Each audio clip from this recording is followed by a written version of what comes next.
भारत में ईयरबड्स, नेक बैंड्स और smart watch जैसे वियरेबल आइटम्स का निर्माण तेज रफ्तार से हो रहा है। इनके बढ़ते इस्तेमाल के बीच अब इस बाजार के 3/4 हिस्से पर भारतीय प्रोडक्ट्स का कब्जा हो गया है। इससे चीन की फैक्ट्रियों में इस तरह के सामानों के उत्पादन की रफ्तार काफी कम हो गई है। देश में वियरेबल्स की कुल बिक्री में 75% हिस्सेदारी भारतीय कंपनियों की है। इससे चीन में इनके ऑर्डर में बड़ी गिरावट आ गई है और वहां पर लगातार फैक्ट्रियां बंद हो रही हैं। 2022 के आखिर में देश में बिकने वाला 40% वियरेबल देश में ही बनाए गए थे। अभी ये आंकड़ा 65% पहुंच गया है और इस साल के आखिर में इसके 80% पहुंचने की उम्मीद है।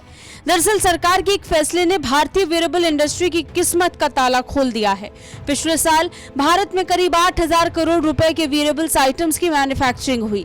इसकी वजह है सरकार ने पूरी तरह से तैयार वेरेबल्स आइटम्स के इंपोर्ट पर 20% बेसिक कस्टम ड्यूटी लगा दी थी। ऐसे में कंपनियों ने चीन से माल मंगाने की जगह देश में ही प्रोडक्शन करना शुरू कर दिया।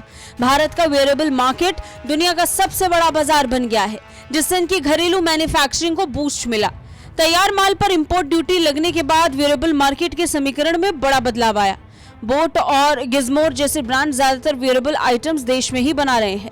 इन कंपनियों ने कॉन्ट्रैक्ट मैन्युफैक्चरिंग करने वाली डिक्सन टेक्नोलॉजी और ऑप्टिमस इलेक्ट्रॉनिक्स के साथ हाथ मिलाया। इससे वेरेबल्स असेंबली चेन से भारत में शिफ्ट हो गई और चीन की असेंबलिंग कंपनियों के पास कोई काम नहीं रह गया। वेरेबल्स पर ड्यूटी लगने के बाद से सेमी नॉकडाउन फॉर्म में माल मंगाकर उनकी भारत में असेंबलिंग की जाती है। इसी वजह से भारत को सप्लाई करने वाली कंपनियों के पास कोई ऑर्डर नहीं है। आईडीसी इंडिया के मुताबिक जनवरी से लेकर मार्च के बीच वेरेबल्स के डोमेस्टिक शिपमेंट में पिछले साल के मुकाबले 81% तेजी आई और ये 2.5 करोड़ यूनिट पर पहुंच गई। इसके साथ ही चीन को पीछे छोड़कर भारत दुनिया में वेरेबल्स का सबसे बड़ा मार्केट बन गया। बीजिंग का शिपमेंट 4% की गिरावट के साथ 4 करोड़ 47 लाख यूनिट रह गया। 2023 में भारतीय शिपमेंट पिछले साल के 10 करोड़ से बढ़कर 13 करोड़ 10 लाख पहुंचने का अनुमान है। हालांकि एक हकीकत यह भी है कि भारतीय कंपनियां अब भी पार्ट्स के लिए काफी हद तक चीन की कंपनियों के भरोसे हैं। पिछले 1.5 साल में भारत में वेरेबल्स की खपत सबसे ज्यादा हुई, इसलिए कंपनियों ने मैन्युफैक्चरिंग को भारत में शिफ्ट कर दिया।